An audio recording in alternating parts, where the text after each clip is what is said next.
तो क्वेश्चन है ऋग्वेद है। ऋग्वेद है स्रोतों का संकलन है, कथाओं का संकलन है, शब्दों का संकलन है, यह युद्ध का ग्रंथ है। इसमें जो हो जाएगा स्रोतों का संकलन हो जाएगा।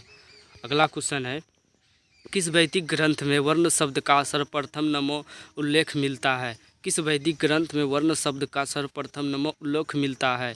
ऋग्वेद में या अथर्ववेद में या सामवेद में या यजुर्वेद में? इसमें हो जाएगा ऋग्वेद हो जाएगा। ऑप्शन नंबर ए हो जाएगा राइट आंसर। अगला क्वेश्चन है वैदिक नदी कुंभा का स्थान कहाँ निर्धारित होना चाहिए? वैदिक नदी कुंभा का स्थान कहाँ निर्धारित होना चाहिए? अब अफगानिस्तान में या चीनी तुर्किस्तान में या कश्मीर में तो पंजाब में? इसका ऑप्शन हो जाएगा ए नंबर हो जाएगा, अफगानिस्तान हो जाएगा। अगला क्वेश्चन है अध्यात्मक ज्ञान के विषय में नचिकेता और यम का संवाद किस उपनिषद में प्राप्त होता है?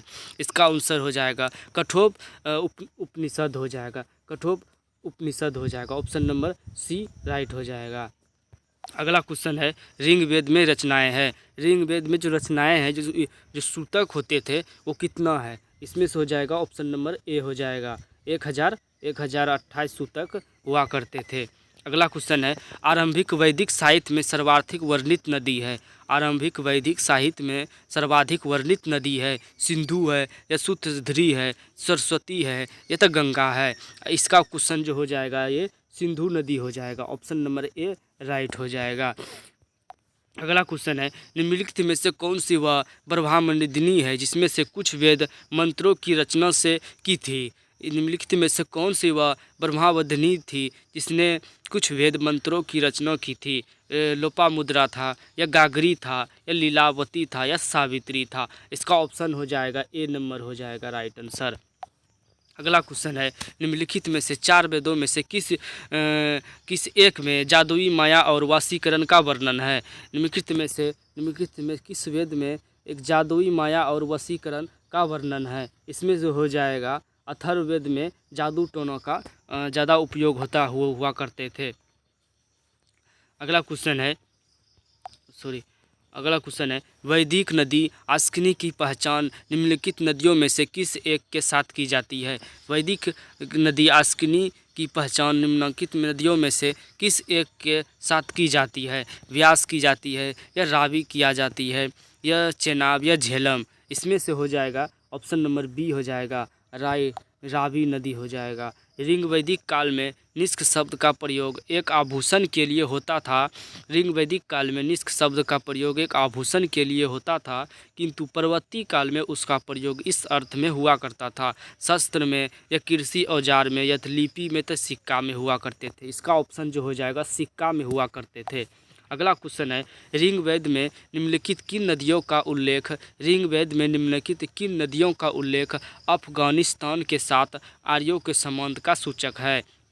ऋग्वेद में किन नदियों का उल्लेख अफगानिस्तान के साथ आर्यों का संबंध सूचक है? इसका जो आंसर हो जाएगा इसका आंसर जो होगा कुंभ सी नंबर हो जाएगा, कुंभ कर्मू हो जाएगा। फिर हो जा क्वेश्चन जो है ऋग्वैदिक संहिता का 9वां मंडल पूर्णतः किसको समर्पित होता है? ऋग्वैदिक संहिता का 9वां मंडल पूर्णतः किसको समर्पित होता है? इंद्र और उनका सारथी। इसका जो आंसर हो जाएगा डी नंबर हो जाएगा। डी नंबर सोम और इस पै पर नामांकित देवता हो जाएगा। अगला जो क्वेश्चन है उपनिषद काल के राजा अश्वपति शासक थे। उपनिषद काल के जो राजा थे वो अश्वपति शासक थे। कौन थे? काशी के थे या कैकेयी के थे या पंचाल के थे या विदेह के थे? अगला इसका जो क्वेश्चन हो जाएगा कैकेयी के थे। ऑप्शन नंबर बी राइट हो जाएगा। अगला क्वेश्चन है किस वेद में सभा और समिति को प्रजापति की 2 पुत्रियां कहा गया था? किस वेद में सभा और समिति को प्रजापति की 2 पुत्रियां कहा गया था? इसका जो आंसर हो जाएगा अथर्ववेद हो जाएगा। ऑप्शन नंबर सी हो जाएगा राइट नंबर। ऋग्वेद काल में जनता निम्नलिखित में से मुख्यतः किसमें विश्वास करती थी? ऋग्वेद काल जो था जनता निम्नलिखित में किस मुख्यतः विश्वास रखती थी? मूर्ति पूजा पे या एकेश्वरीवाद पे या देवी पूजा पे, बलि एवं कर्मकांड में? इसका जो क्वेश्चन हो जाएगा ऑप्शन नंबर डी हो जाएगा राइट आंसर। अगला क्वेश्चन है, ऋग वैदिक काल में निष्क किस अंग का आभूषण था? ऋग वैदिक काल में निष्क किस अंग का आभूषण था? कौन का, या गला का, या बाहू का, या कलाई का? ऋग वैदिक काल में जो पहनते थे आभूषण, वो वहाँ के जाति लोग गला में पहनते थे ज़्यादा। अगला क्वेश्चन है, वैदिक युग में प्रचलित लोकप्रिय शासन प्रणाली थी? वैदिक युग में प्रचलित लोकप्रिय शासन थी, निरंकुश थे, प्रजातंत्र थे, या गणतंत्र थे, या वंश परंपरागत राजतंत्र थे? इसका जो आंसर हो जाएगा डी नंबर राइट आंसर हो जाएगा। अगला क्वेश्चन है, सही प्रतिकर्ष वंश मनोवर्तर और वंशानुचरित संकेतक है? इसका जो आंसर हो जाएगा वेदों के, पुराणों के, उपनिषदों के, या तो सूत्रों के? इसका जो हो जाएगा पुराणों के हो जाएगा। ऑप्शन नंबर बी राइट हो जाएगा। ये जितने भी क्वेश्चन करवा रहे हैं ये बौद्ध धर्म और महावीर स्वामी के से जुड़ा हुआ सब क्वेश्चन है, उसी चैप्टर से मैंने लिया है, बौद्ध धर्म से। अगला क्वेश्चन है, अवेसा और ऋग्वेद में समानता है? अवेसा किस क्षेत्र से संबंधित है? भारत से, ईरान से, या इजराइल से, मिस्र से? इसमें से क्या हो जाएगा? ईरान से हो जाएगा। ऑप्शन नंबर बी नंबर हो जाएगा। जितने भी हम पढ़ा रहे हैं ये प्राचीन इतिहास के बौद्ध धर्म के चैप्टर से मैंने ये सारा ऑब्जेक्टिव तैयार किया है, जो कि आप लोग को मैं इस तरह से पढ़ा रहा हूँ, जो कि VVI क्वेश्चन है, जो कि बिहार पुलिस में इसका सिलेबस दिया गया है, और ये सिलेबस में ये आता है, और जो आता है मैं वही पढ़ाऊँगा, उससे ज़्यादा मैं कुछ नहीं पढ़ाऊँगा। अगला क्वेश्चन है, ऋग वैदिक धर्म था, बहुदेववादी था, एकस्वरीवादी था, एत्यदवादी था, निर्वित मार्गी था? इसमें जो हो जाएगा बहुदेववादी हो जाएगा। ऑप्शन नंबर ए राइट हो जाएगा।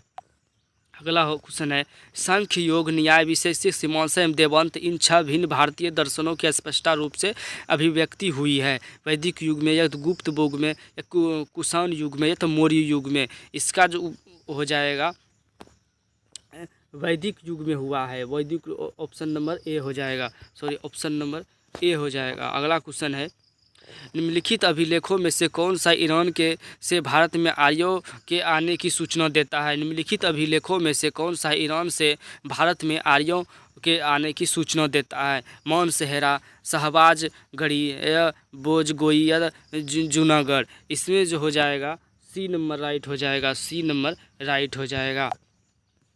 गोत्र शब्द का प्रयोग सर्वप्रथम हुआ था? गोत्र शब्द का प्रयोग सर्वप्रथम हुआ था अथर्ववेद में, ऋग्वेद में, सामवेद में, या तो यजुर्वेद में? इसका जो हो जाएगा सबसे पुराना जो वेद है हमारा है वह ऋग्वेद है। ऑप्शन नंबर बी हो जाएगा। इससे जुड़ा और कुछ नहीं हो सकता है। निम्नलिखित में से किसने आर्यों के आदि देश के बारे में लिखा था? निम्नलिखित में से किसने आर्यों के आदि देश के बारे में लिखा था? शंकराचार्य ने, था एनी बेसेंट ने, विवेकानंद ने, या तो बाल गंगाधर तिलक ने?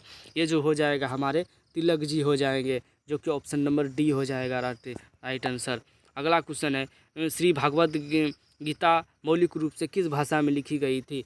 हमारे भागवत गीता जो लिखा गया था वो किस भाषा में लिखा गया था? वो लिखा गया था संस्कृत भाषा में, जो कि हमारे प्राचीन इतिहास के एक स्रोत के अंतर्गत आता है, वो है संस्कृत हो जाएगा। संस्कृत हो जाएगा। ऑप्शन नंबर ए राइट हो जाएगा। ये जो मैंने आप सबको ऑब्जेक्टिव जो कवर करवाए हैं ये हमारे गौतम बुद्ध और महावीर स्वामी के से लिया गया महत्वपूर्ण ऑब्जेक्टिव क्वेश्चन है, जो कि सब है। इसको आप लोग ज़रूर याद कर लें। अगर याद आप लोग कर लेते हैं तो आपको एक ऑब्जेक्टिव नहीं छूटेगा। हर एग्ज़ाम में आपका सही टिक लग सकता है और आप अच्छे रिजल्ट पा सकते हैं। हमारे वीडियो में जुड़ने के लिए आप सबको बहुत बहुत धन्यवाद, और इतने टाइम देने के लिए। ऐसे ही वीडियो आप सबको देखने के लिए मिलते रहेंगे, और हमारे इस चैनल को आप लोग सब्सक्राइब कर लें। सब्सक्राइब करते हैं तो आपको सबसे पहले आपको वीडियो देखने को मिलेंगे, और ऐसे ही हम वीडियो लाते रहेंगे महत्वपूर्ण टॉपिक के साथ। मिलते हैं चलिए अगले वीडियो में फिर से।